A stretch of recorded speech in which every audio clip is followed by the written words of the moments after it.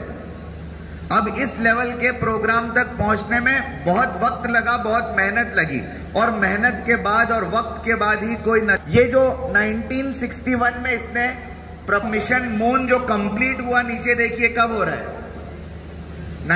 Apollo 11 جو مون کے اوپر لینڈ ہوا, کب پورا ہوا؟ کب پورا ہوا؟ کتنے سال کا وقفہ ہے؟ اور یہ جو سال گزرتے ہیں درمیان میں, ایسا نہیں ہے کہ سیدھا سیدھا راستہ طے ہو جاتا ہے. درمیان میں بہت سارے اتار چڑھاؤ آتے ہیں, بہت ساری پریشانی آتی ہے, پھر جا کر مشن پورا ہوتا ہے. 1961 میں انہوں نے کام شروع کیا. 1967 بیچ میں آپ کو نظر آ رہا ہے, 1967 میں سیٹ بیک ہوا, یعنی پہلا سیٹلائٹ جو انہوں نے تیار کیا تھا پورا کا پورا تہس نہس ہو گیا. اس کے جو کروز تھے, 5 کروز تھے اس کے اندر, سب کے سب مارے گئے. پھر انہوں نے ہار نہیں مانی. 67 میں پورا مشن ختم ہو گیا لیکن پھر بھی انہوں نے پھر سے پروجیکٹ شروع کیا, اور 69 میں پھر سے انہوں نے, اس سے بھی ایک بڑی بات بتاؤ آپ کو, بہت غور کریے گا. پروپوزل کب رکھا گیا؟ بولیے نا زور سے, سب بولیے, کب پورا کب ہوا؟ درمیان میں 67 میں سیٹ بیک آیا, پورا کب ہوا؟ اس سے بھی ایک اہم بات بتاتا ہوں میں. آپ نے یہاں پر دیکھا, غور کیا, کینیڈی کی موت کب ہوئی ہے؟ 63 میں لیڈر مر چکا ہے. جس ویژن اور مشن پر کام کرنا شروع کیا تھا اس لیڈر نے, لیڈر خود موجود نہیں ہے لیکن اس نے اپنا ویژن اور مشن اپنی ٹیم میں ایسا گھول کر پلایا ہے کہ اس کے مرنے کے کئی سالوں کے بعد وہ مشن پورا ہو رہا ہے. کتنا سٹرونگ ویژن ہوگا. اور اس سے بھی بڑی مثال ہمارے پاس ہمارے اور آپ کے آقا محمد عربی مصطفیٰ صلی اللہ علیہ وسلم کی ہی موجود ہے. ہجرت فرما رہے ہیں آپ, سراقہ بن مالک آپ کا پیچھا کر رہے ہیں, اور 3 مرتبہ سراقہ پیچھا کرتے ہوئے گھوڑے کی پیٹھ سے گر جاتے ہیں. آخرکار ہار مان کر کہتے ہیں, محمد رک جاؤ, میں ہار مانتا ہوں اور یہ سمجھ لیتا ہوں کہ آپ کے ساتھ غیبی طاقت ہے, کیونکہ ہم لوگ جو گھوڑے کی پیٹھ پر پیدا ہوتے ہیں وہ اگر گھوڑے سے گر جاتے ہیں اس کا مطلب یہ ہے کہ ہم کو گرانے والا کوئی موجود ہے. اور پھر اللہ کے رسول صلی اللہ علیہ وسلم نے سراقہ بن مالک کو جو وعدہ کیا وہ کیا تھا؟ بولیے نا سب, کیا وعدہ تھا؟ زور سے بولیے, کیا وعدہ تھا؟ ایک آدمی جو بے سر و سامانی کی حالت میں اپنا وطن عزیز, گھر بار, رشتہ دار, اقارب سب کو چھوڑ کر جا رہا ہے, اور وہ کس چیز کا وعدہ کر رہا ہے؟ کسرا کے کنگن کا وعدہ کر رہا ہے. اور اللہ کے رسول صلی اللہ علیہ وسلم جانتے تھے کہ یہ چیز میری حیات میں پوری ہونے والی, لیکن اپنی ٹیم پر بھروسہ تھا.